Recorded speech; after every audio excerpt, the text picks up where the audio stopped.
and welcome to the show where we share the stories of the many who intersect with our healthcare system but are rarely heard from. My name is Kevin Poe, founder and editor of Kevin MD. Today on the show, we have Miriam Zilberglade. She's an internal medicine physician, and she wrote the KevMD article, COVID-19 Through the Eyes of My Kids. Miriam, welcome to the show.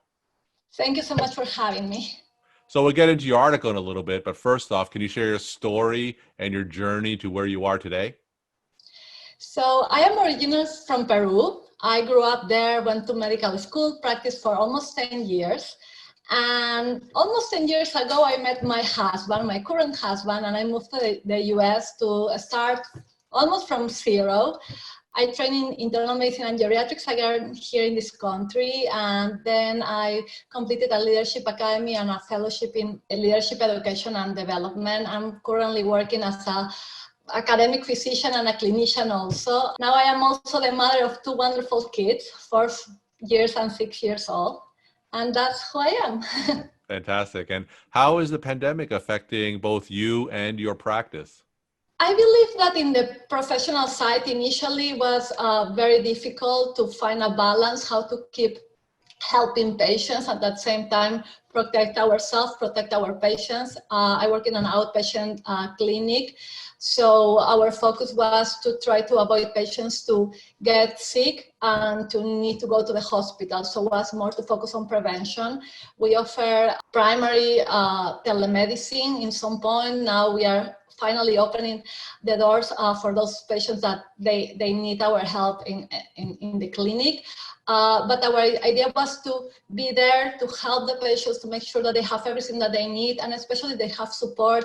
And it was a fantastic experience because we were able to kind of go inside of the lives and the houses of patients, and especially for elderly patients, patients that are by themselves, they don't have people around. They use that opportunity as an opportunity to talk with someone else. I have residents in my clinic, so I believe that as a group, we learned a lot of this experience, and we were able to help in a different level, not only prescribing medications, but being there and being good human beings.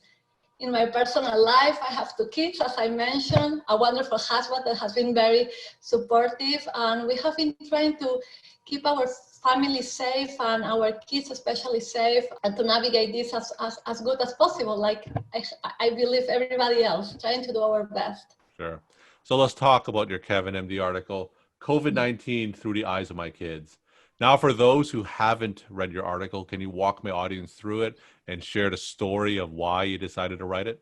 The truth is that I started to write this more as a psychotherapy and an opportunity or an exercise for me to have a different perspective of what it was going on. I have to admit that I was very overwhelmed trying to be a good physician, a mother, a wife, a woman, and at some points it was difficult to see the light at the end of the tunnel.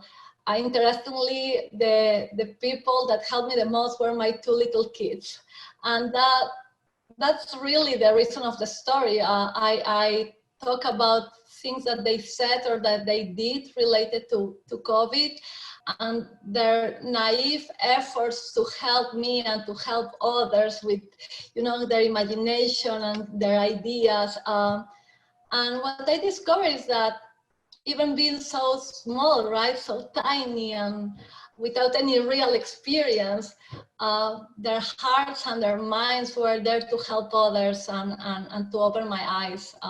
So that's a story, and Dr. Sos is a good example of being or being able to see the world in a positive way, right? So the combination really was, trying to be optimistic, trying to be positive, and trying to share that message with others. Sure. And can you share some stories where your kids helped you through this difficult time?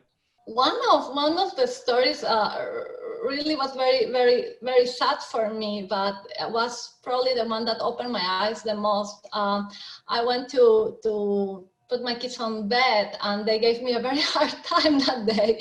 And I was really tired, long day. And suddenly my 6-year-old Ellie started crying. And I thought that was just because he didn't want to sleep. And suddenly he started saying that he doesn't want me to be there. He wants me to leave the house, to go away. And I was surprised, and I asked him why. And he told me that he didn't want to see me dying. He understood that COVID and my job, being a physician, exposed me to COVID, could be a reason for me to die or get sick. And he was worried about me dying in front of him and how he will manage that.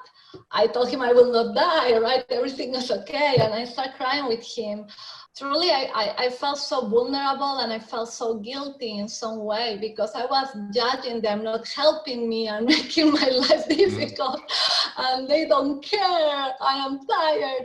They were just scared, right? And they were suffering as much or more than me, because they have been secluded in the house, isolated from their friends, homeschooling. They cannot see grandparents.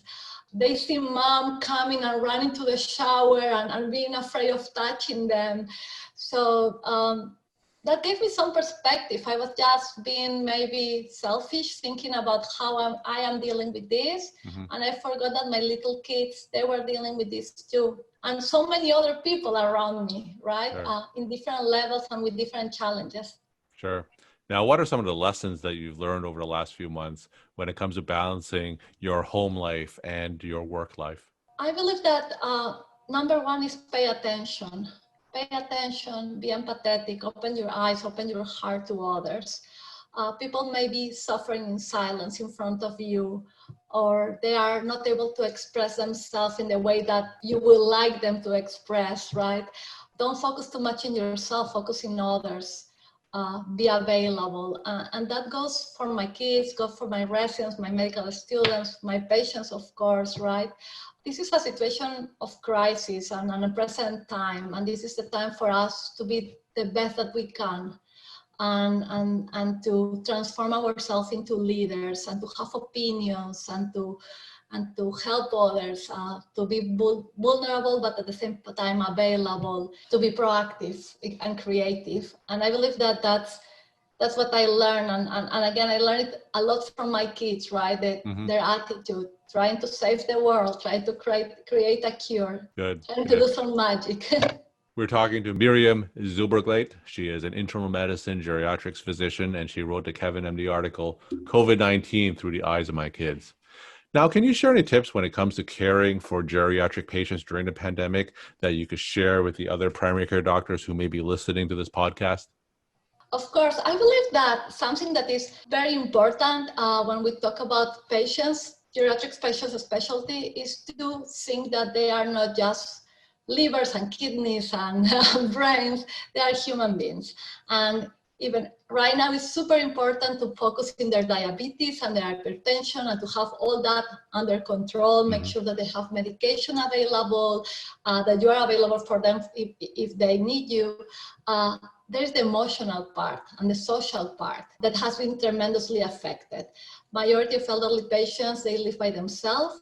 They don't have family necessarily around. They have high risk of falling or functional decline. They may have even already cognitive impairment or emotional problems. So we need to make sure that that area is also part of what we focus in, because we cannot get someone to take their pill or control their diabetes if they are not emotionally okay, or if they don't understand what they are supposed to do.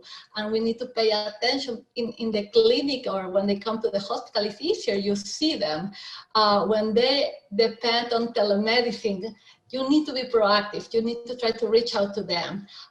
You need to make appointments closer, so you make sure that you are on top of all the details, and be kind. I believe that has been wonderful to see my patients sending kisses and hugs and good feelings, and making sure that we are okay in the clinic, that we are safe.